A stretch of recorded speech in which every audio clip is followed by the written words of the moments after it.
ஒரு நாள் பிரம்மாவுக்கும் விஷ்ணுவுக்கும் யார் பெரியவன் என்ற அகந்தை எழுந்தது. நான் தான் படைத்தவன், நான் தான் காப்பவன். அகந்தை தேவர்களையும் குருடாக்கும். அந்த நேரத்தில் அளவிட முடியாத ஒரு ஜோதி ஸ்தம்பமாக சிவபெருமான் தோன்றினார். விஷ்ணு வராக அவதாரம் எடுத்து அந்த ஜோதியின் அடியை தேடி சென்றார். பிரம்மா அன்னப்பறவையாக மாறி மேலெழுந்து சென்றார். ஆனால்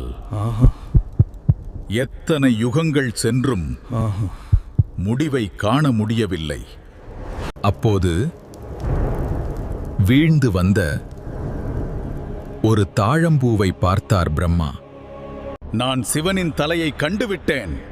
இந்த தாழம்பூ அதற்கு சாட்சி.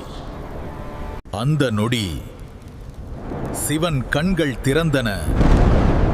பொய் சொன்ன பிரம்மாவே, உனக்கு பூமியில் கோவில் வழிபாடு அரிதாகட்டும். தாழம்பூ என் வழிபாட்டில் இடம்பெறாது. ஐயோ ஐயோ, என்னை மன்னிக்க வேண்டும். அகந்தை அழியும் இடம் அங்கேதான் சிவம் பிறக்கும்.